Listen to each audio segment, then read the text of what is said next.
Hello, board games lovers out there. My name is Nana, and usually I talk about books, but I did a video last year where I talked about all of my Ticket to Ride games, and I did a little gift guide.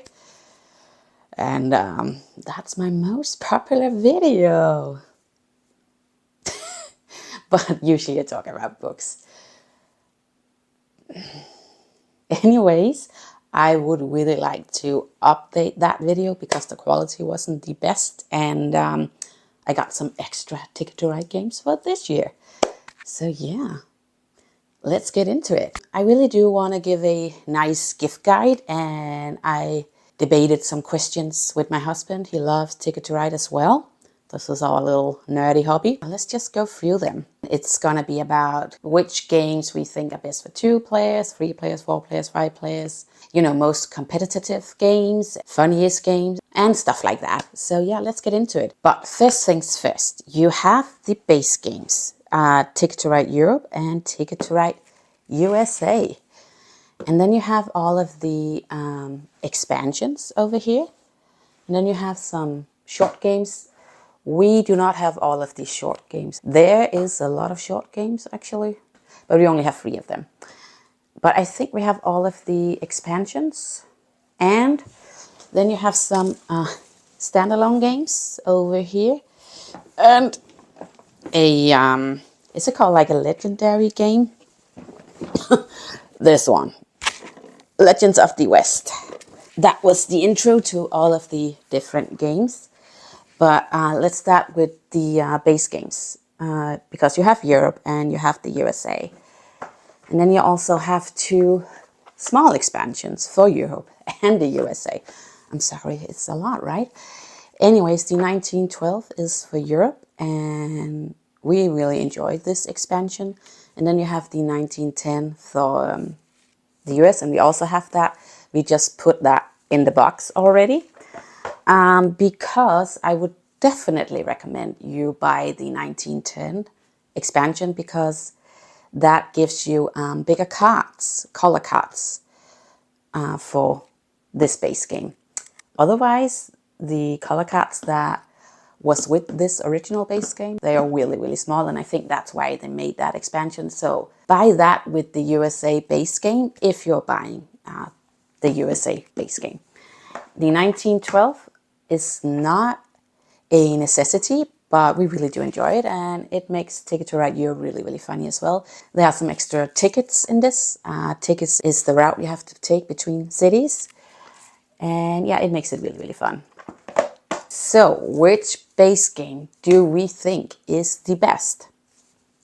We have different answers, actually. My husband likes the US version better, and I like Ticket to Ride Europe better. Ticket to Ride Europe is much more competitive than the US version. I would definitely say the US version is more beginner friendly than the Europe version. You can still learn it easily if you like board games. There's just a few extra rules in this, and the US game is the most simple Ticket to Ride game that there is.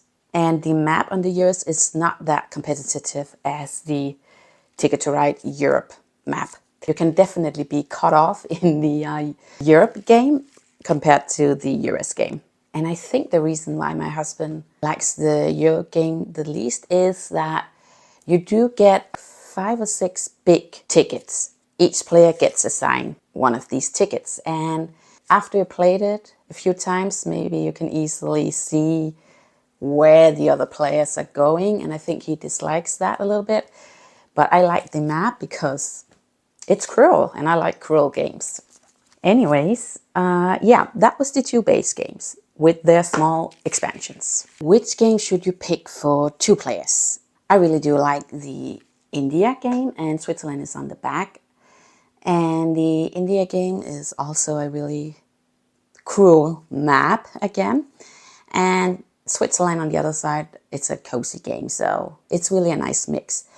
On a lot of these games, there are 2 maps, front and back, you know, so that's quite nice. That's not the case with the base games and the standalone games. But on the expansions, there are usually 2 maps, except for Africa.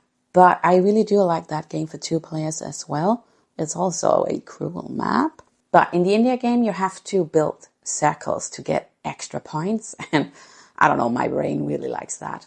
You know, put it all in system. That's so nice. In the Switzerland game, there's a lot of tunnels. Tunnels is something that in some of the games, also in TicketToRide Europe, you just need extra cards sometimes to build with your trains on this map. But yeah, I really like that as well. We have played it so much. And with the Africa version, you have to get these extra color cards to collect extra points. And yeah, I like that too. And also the map is quite funny. My husband really likes TicketToRide Rails and Sails. I don't know if you can see it. I think so. And I also really like that game. It's one of my favorite as well. This is a big box. It takes a long time, and I think that's why me and my husband likes it. We like longer games. The map is of the world, and then the backside, oh, there is actually a backside in this space game, is Canada. And that map is also really nice. It's just a really big map, and we like that. There's also some extra rules to collect extra points. They're quite nice, actually, because you have to choose a strategy to get the most points. And if you change your mind mid-through, maybe that will cause you to lose. So yeah, it's really nice. And there's also ships instead of only trains in this game, and that makes it really funny as well. Some people are not big fans of this because it's a big game and they just want their trains, you know, no ships. But in this house, we welcome the ships. Okay, so let's move on to what games is the best for free players. And this new release, I think it came last year, and it's called Iberia. This is so good. It's also a really competitive map, and you have South Korea on the back. And let me tell you, I have never gotten so many minus points in my life. I mean, you take a chance and it can go really, really south. Anyways, Iberia and South Korea on the backside is just, I think it's one of our favorite TicketToRide expansion games that there is. It's so cruel, it's so funny. When you draw the color cards, sometimes there's this city card, and then you put that on the map. And when someone is building their route to a city, they can collect these cards, and that will give you extra points. But then you're like, should I do that, or should I try to finish what I'm already doing? And it's quick. It's like, okay, think fast. And cruel, but funny. And South Korea is just, I don't know, that's just cruel. I will never forget that. Also for 2 players, 3 players, 4 players. I think it's up to 4. No, I think you can play it up to 5 players. 5 players, right? I will say with India, I forgot to say that you can only play that game up to 4 players. But I think with the rest of the games, you can play all of them up to 5 players. With the expansions and also the base games. But Nordic Countries, that is also a really nice game for 3 players, is also a game that we picked that would be a nice game for 3 players, because that's, like I said, only up to 3 players. I think the rest of the standalone games can be played up to 5 players. But Nordic Countries is a cute and cozy game for 3 players, also 2 players. But with 3 players, the map is a little bit harder and a little bit more funny. That is also a really nice game for 3 players. I really like Germany for 3 players. The map is a little bit cruel again, but it's not the cruelest game. It's, for me, I think this is a mix of a cozy and a cruel game, you know? But it is a nice big map as well. It takes a little bit longer than some of the expansions over here, and also longer than Nordic Countries. But yeah, I really like Germany as well. Then both me and my husband really like France and the backside, the Old West, and particularly the Old West, because that map, you know, you can definitely be cut off in that map, and you really have to be careful what you're doing. In the Old West, you choose a starting point, and you cannot build anywhere else than from where you built the last time, or from where your trains are at. So if you built something here, you cannot build something up there, and then other players are building up there, and you're like, no, I needed that. And that makes it just so funny, but so devastating. Yeah, don't play it with people you easily will pick fights with, because this is like, you know. And France is really funny because here you have to help building the map with colors. So that makes it really unique as well. And we like that. It's not that competitive as the Old West. It also takes a little bit longer. So we really like that with free players. We really do. Then I will also say, okay, Legends of the West is a really nice game as well. This is so different, and there are 12 rounds in this. So at first you get a small part of the map and a few rules, and then more and more rules are coming into the game with each round, and more of the map are coming into the game. This is not for beginners. This is for experienced players, and it was so hard getting into this game. But when we first got the hang of it, so funny. And it worked really well with 3 players. But I think this game would be funny with 4 or 5 players as well. It's just hard to, I don't know, for some people it could be hard to gather that many people because it takes days, many days to finish this game. But if you have a small group of people that you like to play TicketToRide with, this would be so perfect for that. Experienced players, so don't start this with beginners. Okay, so games that would be really nice for 4 players. Both of us said United Kingdom. I think Italy is on the back of United Kingdom, but with United Kingdom you have to buy some cards to get some extra abilities. I just think it works a bit better with 4 players. Italy, you can on the back side you can easily play with 2 players. That's a cozy game. And the United Kingdom version is a bit more complicated, but it works really well with 4 players. And then the most important one for 4 players is Asia, because here you're playing in pairs. So you can play with 4 players or 6 players. And then you have the backside, and that's just a normal TicketToRide game up to 5 players. It works so well. We haven't played it 6 players though, but we have played it 4 players, and that is so funny. It's so great when you have another couple that also enjoys board games. Yeah, we had so much fun with that game. And Asia on the backside, that's also a bit more cozier game, but the map can also sometimes be hard, cruel, competitive, but not all the time. Then we have Japan, and on the backside of Japan, what is that? I cannot remember. It's a long time since we played it. I really don't remember. Anyways, Japan is really funny as well, but we think it's the most funny with 4 players or up, because that's where it gets a bit more competitive, and it just, it has a nice flow with 4 or 5 players. You have this mix of the intercity trains that everyone can use, and then you have your own train tracks. So funny with 4 or 5 players. The Netherlands is also really a good game for 4 players. This game doesn't really work that well for, it does, but you have to do another rule when you're playing it with 2 players. So you have to have a secret 3rd player when you're playing it with 2 players. It works alright as well, but it is definitely better with 3 or 4 or 5 players. And also Europe, when you're playing this game with 4 players, it gets so competitive, and that's what I like. So yes, funny. And Northern Lights works really well with 4 players or 5 players as well.